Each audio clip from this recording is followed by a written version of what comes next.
There's a photograph from 1936 that has obsessed me ever since I was a boy. It shows a crowd of German shipyard workers, hundreds of them, doing the Nazi salute. They've got their arms stretched out toward the Führer. Every single one of them, except one. If you look closely, in the middle of the crowd, there is a man standing with his arms folded across his chest. While everyone around him salutes, he just doesn't. For decades, no one knew who this guy was. The photograph sat in the archives, gathering dust. Until November 1995, when a German historian placed an ad in Hamburg's evening paper. Does anyone recognize this man? That same week, a woman responded. "It's my father," she said. His name was August Landmesser, and his story was heartbreaking.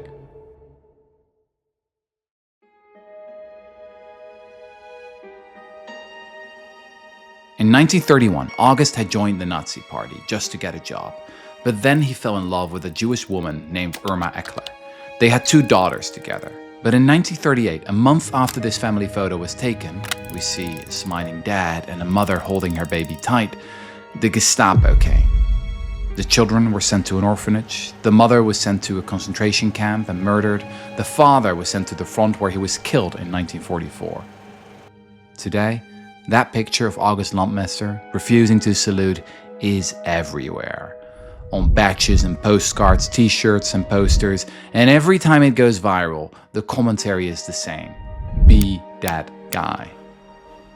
But here's the question that I've been thinking about since I first saw it. Would I have been that guy? Would I have had the courage to resist?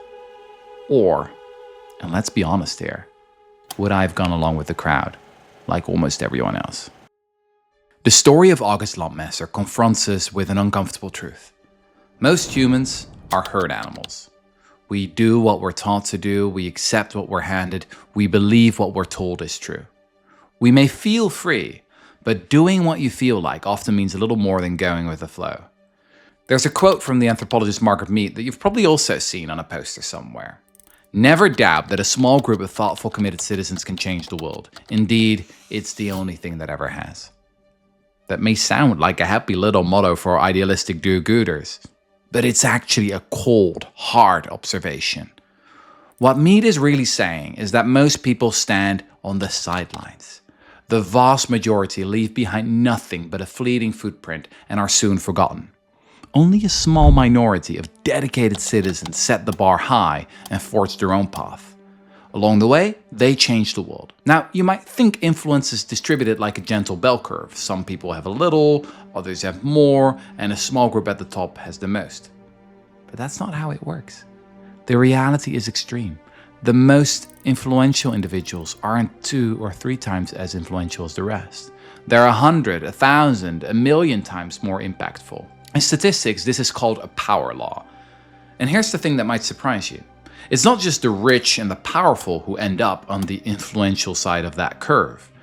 Think about the abolitionists fighting to end slavery, the suffragettes working for women's right to vote. Were they the richest or most powerful people of their time? Hardly. But they changed everything. The statistician Nassim Nicholas Taleb calls them an intransigent minority. The world, he says, is shaped by stubborn, obstinate, headstrong, hell-bent, willful, and relentless advocates. In his words, the most intolerant wins. So the question isn't whether a small group of people can change the world. The question is, what separates those who act from those who don't?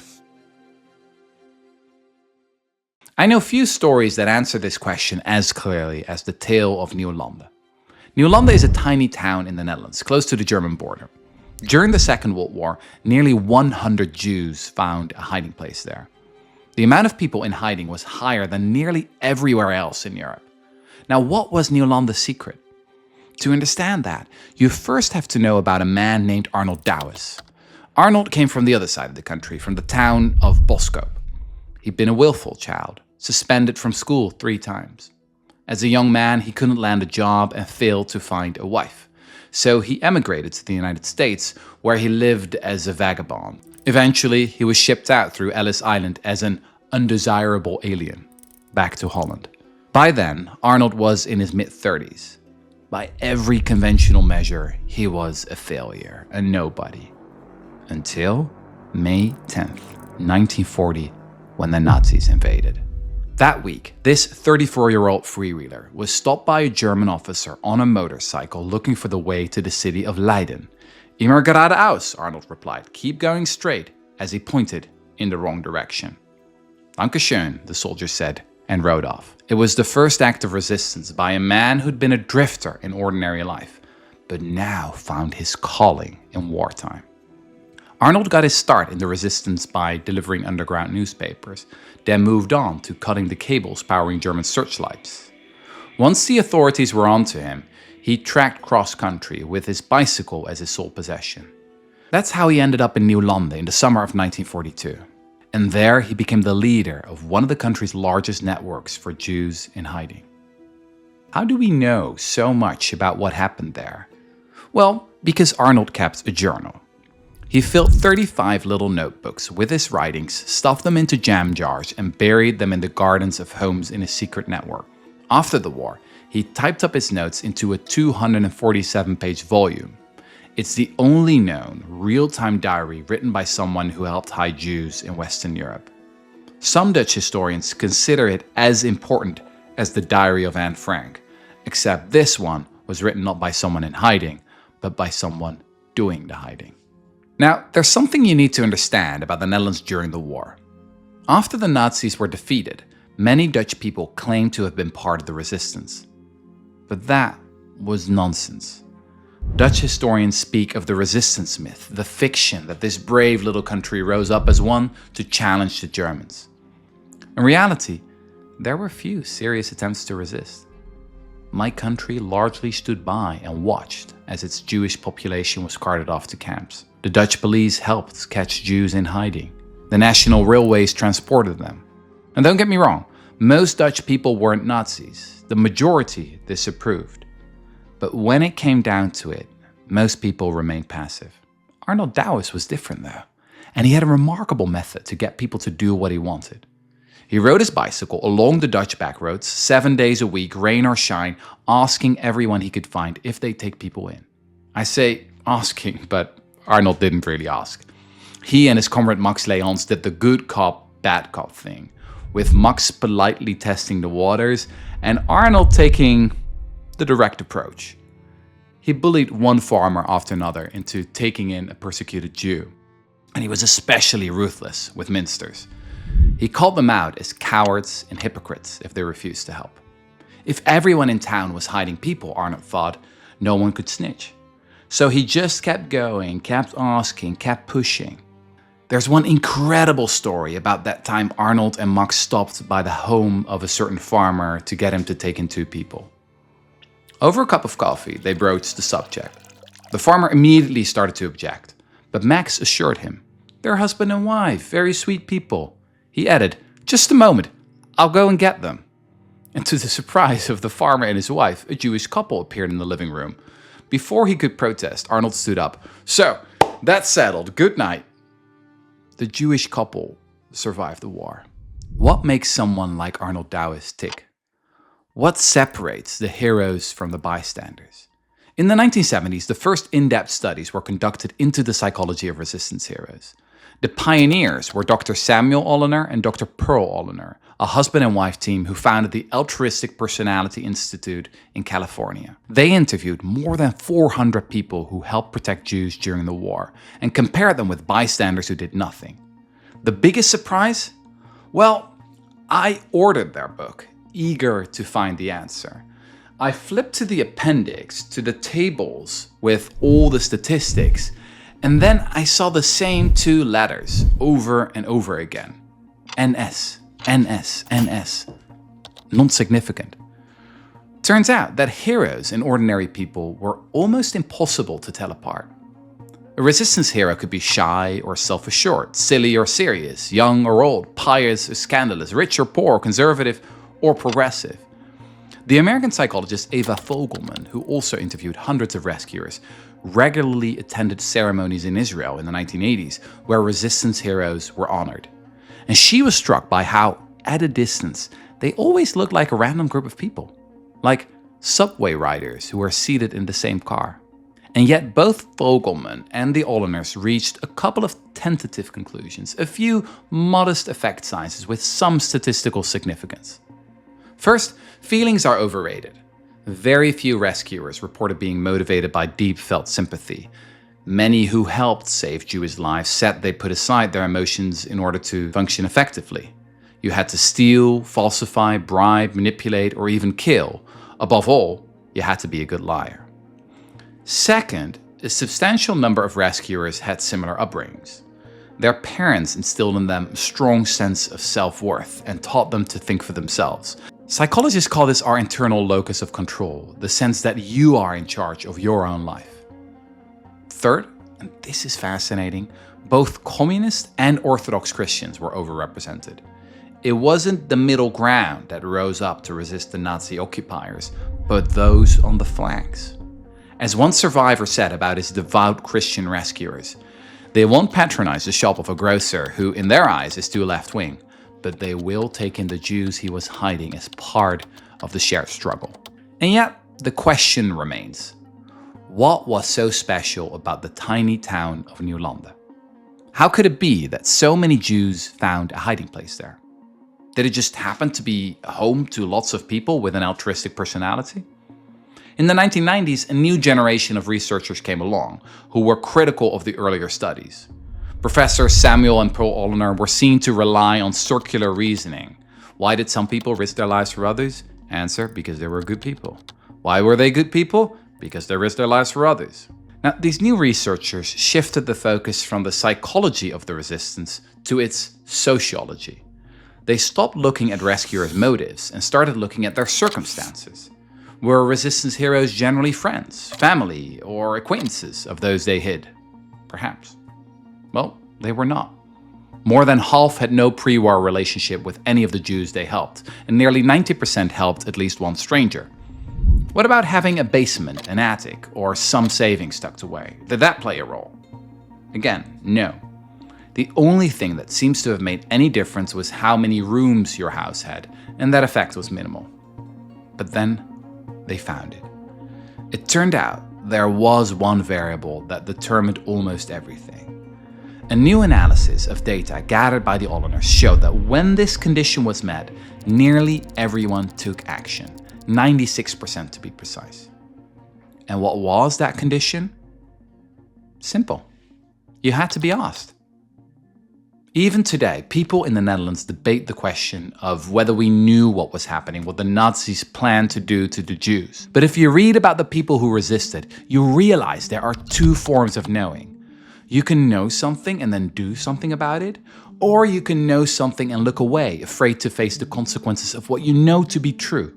Being asked was what forced people across that line. Those who were asked to help someone almost always said yes. In many cases, the question seems to have been a turning point, with people then helping more Jews afterwards. And many who were asked to help went on to ask others. The resistance worked like a virus. Those who got involved then passed on the resistance bug to others. And some individuals, like Arnold Douwes, were super spreaders, asking hundreds of people to take action. Many such super spreaders were ministers or teachers who were respected members of the community. Some 2/3 of resistance heroes were recruited by one of these super spreaders, while few people made a hiding place available of their own accord. I think this may be it. The key to heroism. Everyone has their own threshold to act, a tipping point to taking action. There's a very small minority that needs zero encouragement to do the right thing. The renowned psychologist Cass Sunstein calls these pioneers the zeros, and Arnold Douwes clearly falls into this category. Yet most of us only dare to act once others have led the way. The ones need only one person. The twos take action if they have two allies, and the millions will only act if half the country has taken to the streets. Even Martin Luther King wasn't always Martin Luther King. In December 1956, shortly after the historic bus boycott in Montgomery, the 27-year-old King admitted, "If anybody had asked me a year ago to head the movement, I tell you very honestly that I would have run a mile to get away from it. I had no intention of being involved in this way." This theory also explains why revolutions can gain momentum so quickly. The zeros ignite the ones ignite the twos, and then there's no stopping it. In the French town of Le Chambon-sur-Léon, like Nieuwlande, also teeming with people in hiding, the role of the zero was filled by Minister André Trogmé. Here's what his daughter said after his death. I think this message carried over so well that it became like an infection, and it inspired the community. Maybe some people who normally wouldn't have done anything like hiding a persecuted person found that, yes, they could do it. It's important to stop and think about the implications of this infection theory, because they are far-reaching. There are libraries full of books about the question of what distinguishes the doers from the non-doers, the builders from the non-builders, and the heroes from the rest. But what if the courage to act isn't something you're born with, but rather an idea, a frame of mind? And what if that mindset is contagious, something everyone can catch? I'm reminded of the British historian Anton Howes, who conducted an extensive study into the origins of the Industrial Revolution. He sifted through the biographies of 1,452 British inventors, but initially couldn't make anything of his data. They were rich and poor, rural folks and city dwellers, heretics and devout churchgoers, professors and amateurs. But then Howes noticed something. After staring at my data for long enough, he writes, I began to notice a pattern. Time and again, people would only innovate after being inspired by other inventors, be it a co-worker, teacher, a friend, a neighbor, a family member, or acquaintance. It was as if they were infected by a belief in progress. And to get going, you need only the smallest of beginnings. Once people started resisting in World War II, they generally didn't stop. A mere 3% of the people interviewed by the Hollanders took part for less than a month. For the bulk of the rescuers, resistance lasted longer than 2 years, and the majority, 65% to be precise, helped more than 5 Jews survive.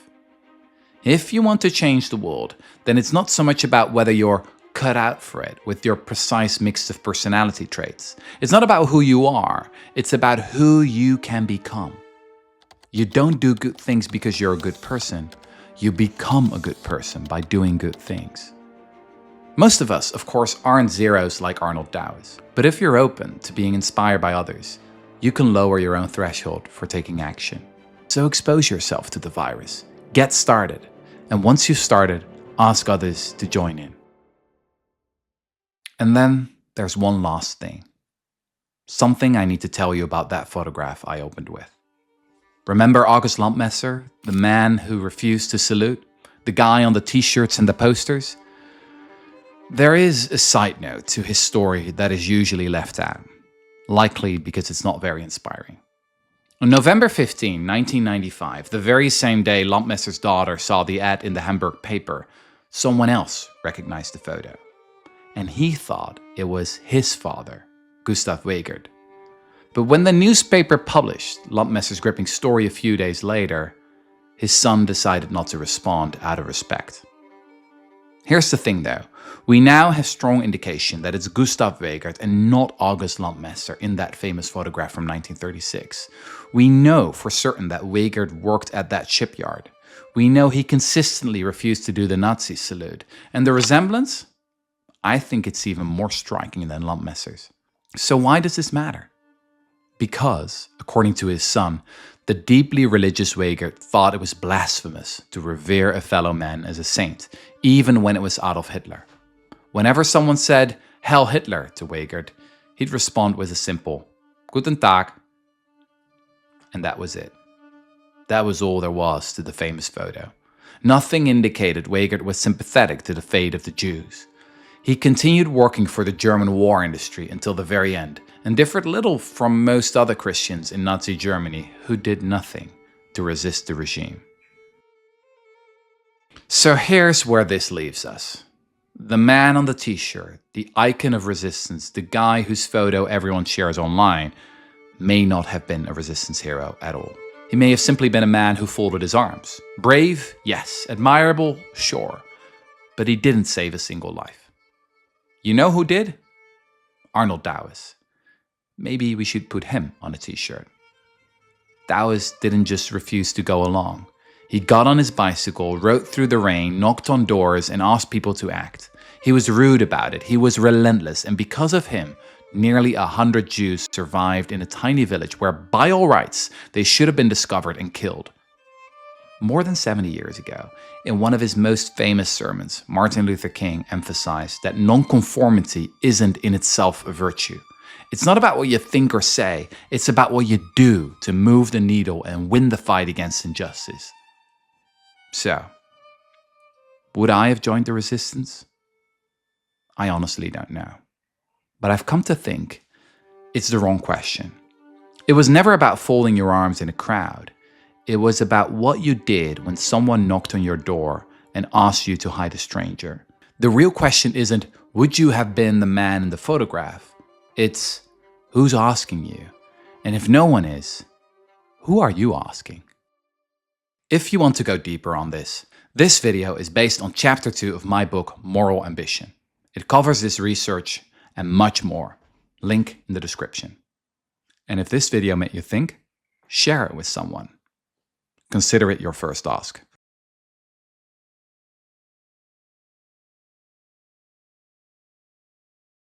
Do you know what it is in your early life that made you do the things you did during the war? Do you know what part of your character?